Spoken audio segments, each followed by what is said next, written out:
میں نہیں لیتی, آنٹی نے سکھایا تھا پر مجھے آ نہیں رہا تھا.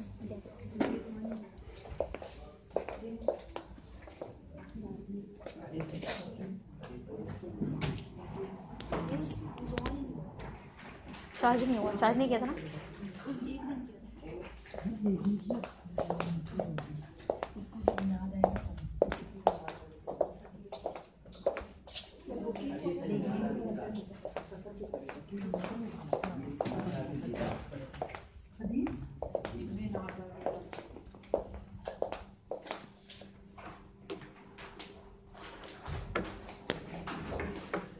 اس سے پہلے ہم کیا پڑھ چکے ہیں, کیا پڑھے ہیں؟ ہاں, من آداب لبس النعل. ٹھیک ہے, من آداب اللباس. ہاں تو آج خواتین میں سے کوئی پڑھیے.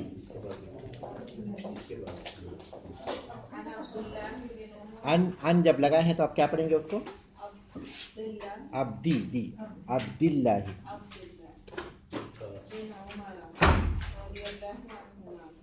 أن رسول الله صلى الله عليه وسلم قال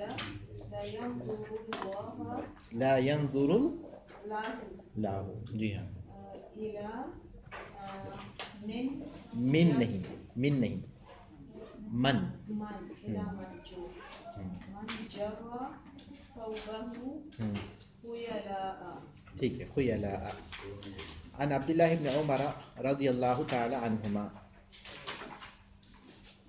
عبداللہ ابن عمر رضی اللہ تعالی عنہما سے روایت ہے. الحمدللہ, بارک اللہ فیک, جزاک اللہ خیر.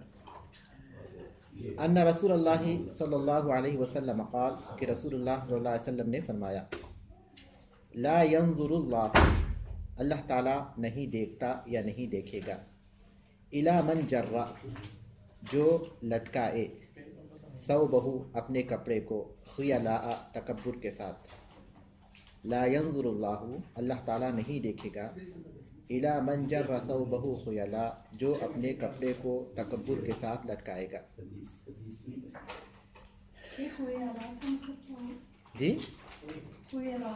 خیلاء تکبر کے معنی میں, خیلاء کبریا کے معنی میں ہے, تکبر کے معنی میں ہے. اس باب کا عنوان ہے من آداب اللباس, لباس کے آداب میں سے. اس کا مفہوم یہ ہوا کہ لباس کے کچھ آداب یا لباس کا کوئی ادب اس باب میں بیان کیا گیا. اور یہ حدیث روایت ہے عبداللہ ابن عمر رضی اللہ تعالی عنہما سے. رضی اللہ عنہما کیوں کہتے ہیں ان کو؟ رضی اللہ عنہ کی جگہ پر, ہاں بالکل, دونوں صحابی تھے. اور کئی دفعہ میں عبداللہ ابن عمر رضی اللہ تعالیٰ عنہ کی مختصر سیرت آپ حضرات کو بتا چکا ہوں اور آپ کو یاد بھی ہو گئی ہوگی. تو آپ بتا سکتے ہیں کہ وہ پیدا کب ہوئے تھے؟ ہجرت سے 10 سال پہلے. کہاں؟ مکے میں. اور وفات کب ہوئی تھی؟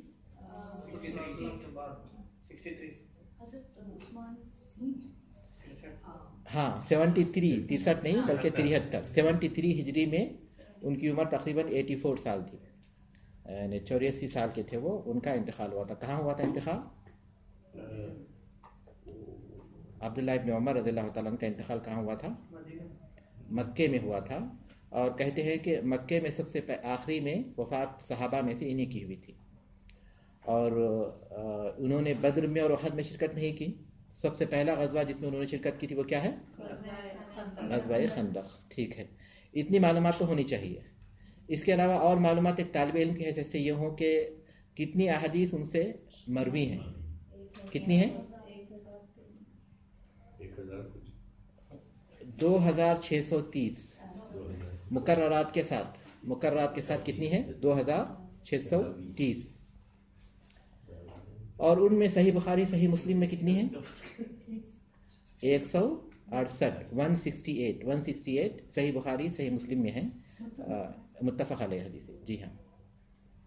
اور صرف صحیح بخاری میں 81 اور صرف صحیح مسلم میں 31.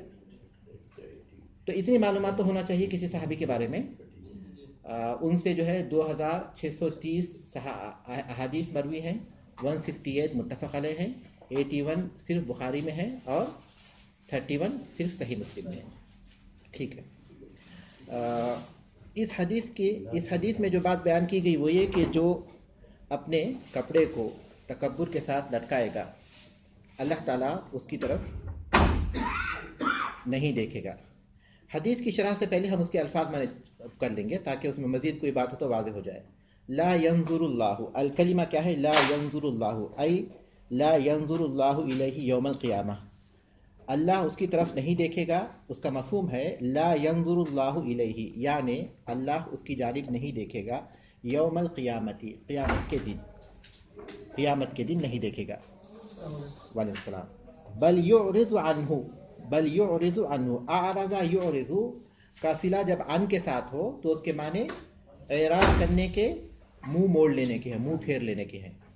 اعرض یعرض کا صلہ جب عن کے ساتھ ہو تو اس کے معنی منہ موڑ لینے کے ہیں، بلکہ اس سے رخ موڑ لے گا. عقوبۃ لہ، سزا، اسے سزا کے دیتے ہوئے، عقوبۃ لہ اسے سزا دیتے ہوئے، یعنی سزا کے طور پر. ای یعنی لا ينظر اللہ الیہ یوم القیامہ، اللہ تعالیٰ قیامت کے دن اس کی طرف نہیں دیکھے گا. بل یعرض عنہ، بلکہ اس سے رخ پھیر لے گا. عقوبۃ لہ اسے سزا دیتے ہوئے. جرہ ثوبہ، اس کے معنی کیا ہیں؟ اوپر جو جرہ ثوبہ آیا، ارخا، جی ہاں، ارخا ثوبہ، ارخا یرخی کے معنی ہے لٹکانا. ارخا ثوبہ یعنی لٹکائے اپنے کپڑے کو، حتی لامس الارض، یہاں تک کہ زمین کو چھو لے. لمس سے ہے جس کے معنی چھونے کے ہیں. فجرہ علیہا، اس پر گھسیٹ کر چلے. جرہ یجر کے معنی یہاں پھر گھسیٹنے کے ہوں گے. ارخا ثوبہ یعنی اپنے کپڑے کو لٹکائے، حتی لامس الارض یعنی یہاں تک کہ زمین کو چھو لے. فجرہ علیہا، اس پر گھسیٹ کر چلے. خیلاء تکبرا واعجابا وتعاظما، تکبر کے ساتھ، عجب کے ساتھ یعنی خود پسندی، اور تعاظم اپنی عظمت کے احساس کے ساتھ. تکبر، فخر و غرور اور اپنی عظمت کے احساس کے ساتھ. تو حدیث کے معنی واضح ہو گئے. جی ہاں. لا ينظر اللہ، لا ينظر اللہ ای لا ينظر اللہ الیہ یوم القیامہ، یعنی اللہ تعالیٰ قیامت کے دن اس کی طرف نہیں دیکھے گا. بل یعرض عنہ عقوبۃ لہ، بلکہ اس سے منہ موڑ لے گا، رخ موڑ لے گا اسے سزا دیتے ہوئے. جرہ ثوبہ ارخا ثوبہ حتی لامس الارض فجرہ علیہا، اپنے کپڑے کو لٹکائے یہاں تک کہ وہ زمین کو چھو لے اور اس پر گھسیٹ کر چلے. خیلا تکبرا واعجابا وتعاظما، تکبر کے ساتھ، اعجاب کے ساتھ اور اپنی عظمت کے احساس کے ساتھ. تکبر، فخر و غرور اور اپنی عظمت کے احساس کے ساتھ. تو اس حدیث میں جو بات بیان کی گئی کہ اللہ تبارک تعالیٰ کا جو لباس ہے انسان کے لیے زینت اور انسان کے لیے ستر، یہ دونوں باتوں کا ذریعہ ہے. تو اللہ تعالیٰ کی نعمت اگر کسی چیز کو حاصل ہو تو اس کے اندر اللہ تبارک تعالیٰ کے شکر گزاری کا احساس ہونا چاہیے، نہ کہ تکبر کا اور فخر و غرور کا احساس. اللہ تبارک تعالیٰ کو کبر پسند نہیں، تکبر پسند نہیں. لا يدخل الجنت من كان في قلبه مثقال ذرة من کبر، جس کے دل میں ذرہ برابر اگر کبر ہوگا وہ جنت میں داخل نہیں ہوگا. تو کبر اللہ تبارک تعالیٰ کو پسند نہیں. تو کوئی تکبر کے ساتھ اپنے کپڑوں کو لٹکائے تو اللہ تبارک تعالیٰ اس کی طرف نہیں دیکھے گا. اللہ تعالیٰ نہیں دیکھے گا، اس کا مفہوم یہ ہے کہ اللہ تبارک تعالیٰ رحمت کی نظر سے نہیں دیکھے گا، رحمت کی نظر سے نہیں دیکھے گا. ورنہ قیامت کے بہت سے مرحلے ہیں، کچھ مراحل ایسے ہیں جس میں اللہ تبارک تعالیٰ کفار سے بھی بات کرے گا، ان کی طرف بھی دیکھے گا، لیکن ظاہر ہے کہ وہ دیکھنا سزا کا دیکھنا ہوگا، محاسبے کا دیکھنا ہوگا. جس دیکھنے کی نفی ہوئی ہے وہ کون سی نفی ہے؟ رحمت کے ساتھ. رحمت کے ساتھ اللہ تبارک تعالیٰ ان کی طرف نہیں دیکھے گا جو اپنے کپڑے کو تکبر کے ساتھ لٹکائے گا. جیسا کہ بات صحیح حدیث میں اس بات کا ذکر آیا کہ ایک آدمی، وعلیکم السلام، ایک آدمی اچھا لباس پہن کر اور کنگھی کر فخر و غرور کرتے ہوئے نکلا. اللہ تبارک تعالیٰ کو اس کو یہ ادا پسند نہیں آئی اور وہ زمین میں دھسا دیا گیا. اب قیامت تک وہ اسی عذاب کا شکار ہو رہا ہے. تو یہ تو صرف تکبر کی بات ہے، لیکن یہاں اس نے جو ہے تکبر کے ساتھ اپنے کپڑوں کو لٹکا کر بھی رکھا ہے. تو کپڑوں کو لٹکانا اپنے قدموں سے نیچے، اس کی دو شکلیں ہیں. ایک صورت تو وہ ہے جس کا اس حدیث میں ذکر کیا گیا، وہ ہے کبر کے ساتھ ہو، تو اس کی سزا یہ ہے، وہ یہ کہ اللہ تبارک تعالیٰ اس کی طرف نہیں دیکھے گا. اور بعض دیگر حدیث میں آیا، جیسے یہاں بھی ایک حدیث دی گئی کہ 3 آدمی ایسے ہیں جن سے اللہ تبارک تعالیٰ بات نہیں کرے گا، اور ان کی طرف نہیں دیکھے گا اور ان کو گناہوں سے پاک نہیں کرے گا اور ان کے لیے بڑا عذاب ہے. وہ 3 آدمی کون سے ہیں؟ نمام نہیں بلکہ اپنے کپڑوں کو لٹکانے والا، المسبل، کپڑوں کو لٹکانے والا، مسبل. اور دوسرا کون ہے؟ المنان، احسان جتانے والا. ہاں منہ یا منو سے، ہاں منان، نان، جی ہاں المنان. یہ تو اللہ کے نام کی طرح لکھیں گے. ہاں وہی نام ہے کیونکہ اللہ تبارک تعالیٰ کی صفت ہے وہ. جی احسان جتانے والا، احسان جتانے والا. تیسرا ہے المنفق سلعتہ بالحلف الکاذب، جھوٹی قسم کھا کر اپنا سامان بیچنے والا. تیسرا کون ہے؟ جھوٹی قسم کھا کر اپنا سامان بیچنے والا. منفق سلعتہ بالحلف الکاذب. حدیث کی جو شرح کتاب میں لکھی ہوئی ہے اس میں یہ حدیث موجود ہے. آپ کے سامنے حدیث کی جو شرح ہے اس کتاب میں یہ حدیث لکھی ہوئی ہے. جی ہاں. تو اس حدیث سے بھی یہ بات معلوم ہوتی ہے کہ اپنے کپڑوں کو تکبر سے لٹکانے والا جو مرد ہے، آدمی ہے، اس کو اللہ تبارک تعالیٰ یہ سزا دے گا کہ اس کی طرف نہیں دیکھے گا، اسے پاک نہیں کرے گا. دوسری صورت یہ ہے کہ آدمی کپڑوں کو اپنے پیروں سے لٹکائے لیکن غرور کے بغیر، فخر کے بغیر. کیا وہ چیز جائز ہے اگر تکبر نہ ہو؟ جیسے حضرت ابوبکر کی اوزار رسول صلی اللہ علیہ وسلم نے فرمایا ما اسفل من الکعبین من الازار ففی النار، صحیح بخاری کی حدیث، کہ ازار کا جو حصہ ٹخنوں کے نیچے ہوگا وہ جہنم میں جائے گا. یعنی حدیث کی شرح میں ہے کہ جو اس کو پہنا ہوگا اس کا وہ حصہ جہنم میں جائے گا. وہ ازار کی تو کوئی خطا نہیں ہے، جس نے اس ازار کو پہنا ہے تو اس کے قدم جہنم میں جائیں گے بغیر تکبر. دیکھیے اس میں یہ ہے کہ ما اسفل من الکعبین من الازار، تو دونوں حدیثیں مختلف ہیں اور دونوں حدیثوں کا سبب مختلف ہے. جو حدیث کتاب میں موجود ہے اس حدیث کا سبب کیا ہے؟ تکبر کے ساتھ کپڑے کو لٹکانا. جو حدیث صحیح بخاری کی اس حدیث کا سبب کیا ہے؟ صرف لٹکانا، کپڑے کو لٹکانا. ٹھیک ہے. اور جو حدیث کتاب میں ہے اس میں کپڑے کو تکبر کے ساتھ لٹکانے کی سزا کیا لکھی ہوئی ہے؟ اللہ تعالیٰ اس کی طرف رحمت کی طرف سے نہیں دیکھے گا. جو حدیث صحیح بخاری میں ہے جس میں صرف کپڑے کو لٹکانے کا ذکر ہے اس میں سزا کیا لکھی ہوئی ہے؟ جہنم میں جائے گا. تو اس لیے دونوں حدیثیں مختلف ہیں. میں بار بار آپ حضرات کو توجہ دلانا چاہوں گا کہ شیخ محمد بن صالح عثیمین رحمۃ اللہ علیہ کی کتابیں اگر آپ کو ملتی ہیں تو ضرور پڑھیے، کیونکہ فہم جو ہے بہت اچھی طرح وہ کرتے ہیں کسی بھی چیز کی تفہیم. شیخ محمد بن صالح العثیمین رحمہ اللہ. اردو میں عربی میں ہے، اردو میں کچھ کتابوں کا ترجمہ ہو چکا ہے. ہاں وہی اردو میں کچھ کتابوں کا ترجمہ ہو چکا ہے، ضرور پڑھیے کیونکہ فہم بہت آسانی کے ساتھ باتیں اس میں سمجھ میں آ جائیں گی. اس میں کوئی شک نہیں، علم کا خزانہ تو ابن تیمیہ رحمۃ اللہ علیہ کتابیں ہیں، لیکن کسی چیز کو سمجھنا اور آسانی کے ساتھ سمجھنا یہ ان کی خصوصیت ہے. تو دونوں چیزیں الگ ہیں. تو اس لیے اگر کوئی شخص یہ کہے کہ میں اپنے کپڑوں کو لٹکاؤں گا لیکن کبر نہیں ہے تو وہ حرام ہے. اگر جو تکبر کے ساتھ لٹکاتا ہے تو اللہ تبارک تعالیٰ اس کی طرف دیکھے گا بھی رحمت کی نظر سے، لیکن جو بغیر تکبر کے لٹکائے گا اللہ تبارک تعالیٰ اس کے اس حصے کو جہنم میں ڈالے گا. وہ سزا کا مستحق ہوگا، وہ سزا کا مستحق ہوگا جس کا اس حدیث میں ذکر کیا گیا ہے. ٹھیک ہے. نہیں، اس کی عام حالت کیا ہے؟ رسول اکرم صلی اللہ علیہ وسلم نے جب یہ بات بیان کی تو ابوبکر صدیق رضی اللہ تعالیٰ نے ذکر کیا کہ میرے کپڑے نیچے لٹک جاتے ہیں لیکن میں اس کو ٹھیک کر لیتا ہوں. تو رسول صلی اللہ علیہ وسلم نے فرمایا کہ انت لست ممن یفعلہ خیلا، آپ ان میں سے نہیں ہیں جو اس کو تکبر کی وجہ سے کرتے ہیں.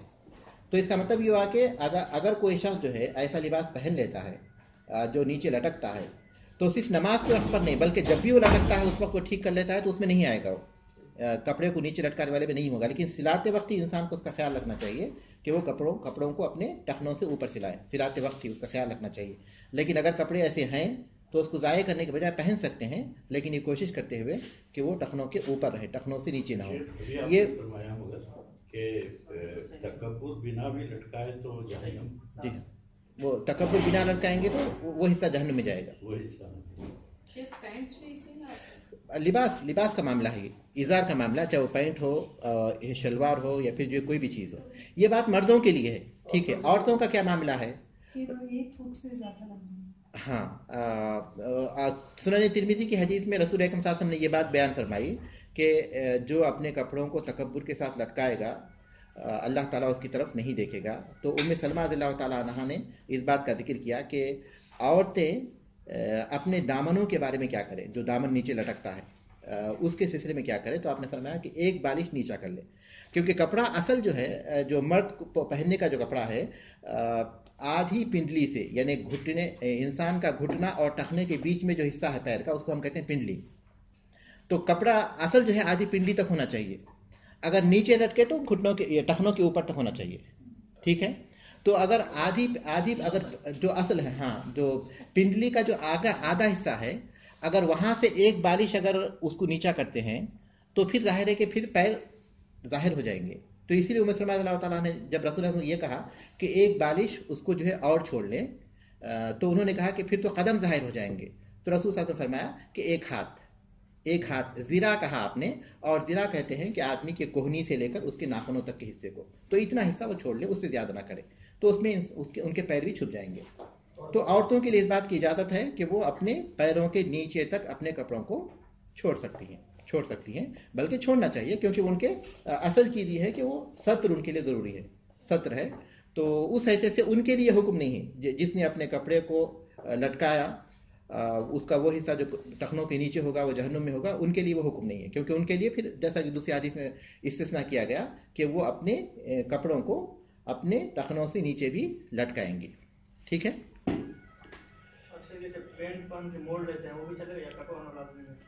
اگر ہمیشہ موڑتے ہیں تو کوئی حرج نہیں انشاءاللہ, لیکن اگر کبھی موڑتے ہیں کبھی موڑتے نہیں تو اس حکم میں نہیں آئے گا.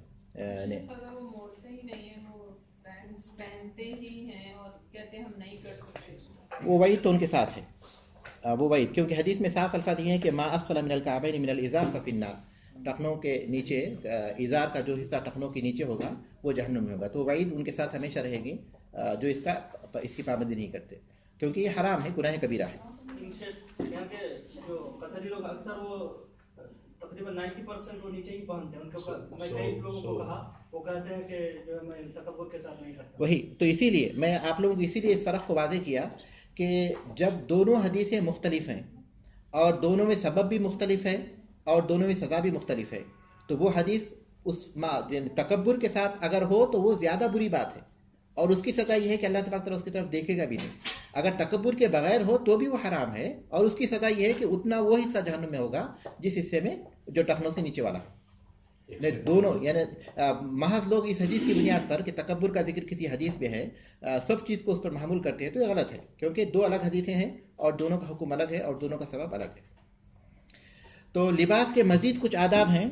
اس میں سب سے پہلی بات یہ ہے کہ لباس کا جو مقصد ہے, یا بنی آدم انا انزلنا علیکم لباسا یواری سوآتکم وریشا ولباس التقوی ذالک خیر. سورۃ الاعراف کی آیت ہے کہ اے بنی آدم, ہم نے لباس کو نازل کیا یواری سوآتکم, جو تمہاری شرمگاہوں کو چھپاتا ہے, وہ ریشا اور زینت کا ذریعہ ہے. تو ستر ہے لباس, دو مقصد ہو گئے, ستر اور زینت, یہ دو مقصد ہیں لباس کے. جب ستر ہے تو لباس ایسا ہونا چاہیے جو بدن کو چھپائے, نہ تو اتنا تنگ ہو کہ بدن کے اعضاء اس سے ظاہر ہوتے ہوں, اور نہ ہی اتنا باریک ہو کہ وہ بدن کو پوری طرح چھپاتا ہو, چاہے وہ مرد ہو یا عورت, دونوں کے لیے اس بارے میں ایک ہی حکم ہے, کیونکہ لباس کا مقصد یہ ہے کہ وہ ستر بنے اور پھر انسان کے لیے زینت کا ذریعہ بنے. تو زینت اس بات کا تقاضا کرتی ہے کہ انسان کا لباس صاف ستھرا ہو, پاکیزہ ہو, اچھا ہو, جو اس کے لیے اچھی طرح اچھا لگتا ہو. اور پھر دوسرا یہ کہ لباس سفید ہو. رسول صلی اللہ علیہ وسلم نے سفید کو پسند کیا, اور قمیص رسول اللہ علیہ وسلم کو پسند تھی, اسے آپ جو ہے پسند کرتے تھے. آپ نے سبز یمنی رنگ کی چادر بھی آپ نے استعمال کی, چادریں بھی استعمال کیا آپ نے, لیکن قمیص آپ صلی اللہ علیہ وسلم کو پسند تھی. ریشم جو ہے مرد کے لیے جائز نہیں ہے, لیکن عورتوں کے لیے اس میں کوئی حرج نہیں ہے, الا ہے کہ مرد کے لیے کوئی سبب ہو تو اس صورت میں وہ جائز ہوگا. اور کپڑے پہنتے وقت اس بات کی تعلیم دی گئی کہ ہم دائیں طرف کا حصہ پہلے ڈالیں اور بائیں طرف کا حصہ بعد میں ڈالیں. اور پھر الحمدللہ الذی کسانی ھذا ورزقنیہ من غیر حول منی ولا قوہ, یہ دعا ہے. اگر نیا کپڑا پہنیں گے تو کیا دعا پڑھیں گے؟ بسم اللہ, اللہم لک الحمد انت کسوتنیہ ھذا, اللہم لک الحمد انت کسوتنیہ ھذا. اس کے بعد اسألک, نہیں سنت ہے, سنت ہے. آداب جتنے بھی ہیں آداب کا آداب کے باب سے ہے یہ. اسألک من خیر و خیر ما صنع له واعوذ بک من شرہ و شر ما صنع له. اور کسی کو ہم لباس نیا لباس پہنے ہوئے دیکھیں تو کیا کریں گے, کیا کہیں گے؟ تبلی و یخلفullah، تبلی و یخلفullah، بوسیدہ پرانا یعنی لمبے عرصے تک تمہارے کام آئے اور اللہ تعالیٰ پھر اس کے بدلے تمہیں دوسرا لباس مہیا کرے. یہ کچھ آداب ہیں، ٹھیک ہے. تبلی تم اس کو بوسیدہ کرو، پرانا کرو، یعنی بہت لمبے عرصے تک کام ہے. وہ یخلف اللہ. اچھا اب اہم الفوائد پڑھ لیں گے. پڑھیے عورتوں میں سے پہلا فائدہ.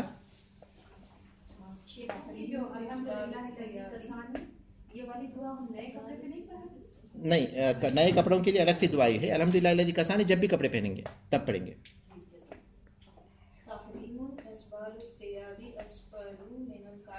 اسفل من الکعبین، جی ہاں، کیا ترجمہ ہے؟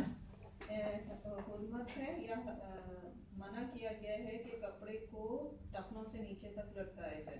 ہاں، تحریم اسبال الثیابی، کپڑوں کو لٹکانے کی حرمت. اسفل من الکعبین، ٹخنوں کے نیچے تک. کپڑوں کو ٹخنوں کے نیچے تک لٹکانا حرام ہے. اس کے بعد دوسرا فائدہ کوئی اور خاتون پڑھی. الوعید الشدید لمن جر ثوبه خیل فلا ينظر الله تعالی الیہ. جی ہاں، الوعید الشدید، شدید وعید ہے.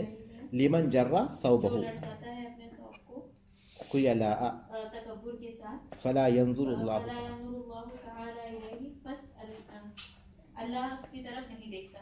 الوعید الشدید لمن جرہ ثوبہ خیلا، شدید وعید ہے اس شخص کے لیے جو لٹکائے اپنے کپڑے کو تکبر کے ساتھ. فلا ينظر اللہ تعالی الیہ، اللہ تعالیٰ اس کی طرف نہیں دیکھے گا. اس کے بعد کوئی اور پڑھے. من نعیم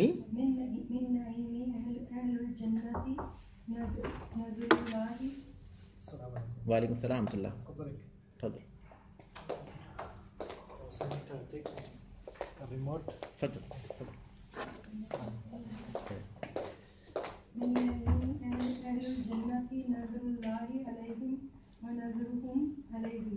ہاں،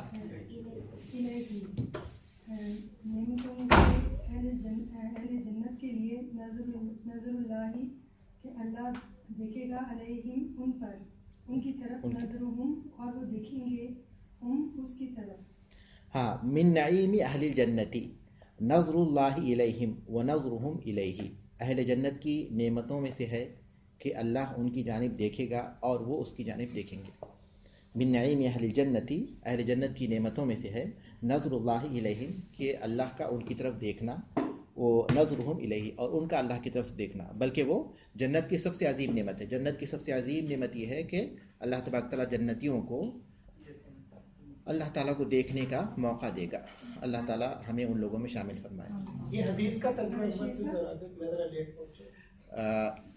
لا ينظر اللہ الی من جر ثوبہ خیلا، اللہ تعالیٰ اس کی طرف نہیں دیکھے گا جو اپنے کپڑے کو تکبر کے ساتھ لٹکائے گا. شیخ صاحب یہ جو پہلا والا ہے اس میں اسفلا آئے گا. ہاں، اسفل من الکعبین تحریم. ہاں، اسفل من الکعبین تحریم اسبال الازار. اسفل من الکعبین کیوں آئے گا؟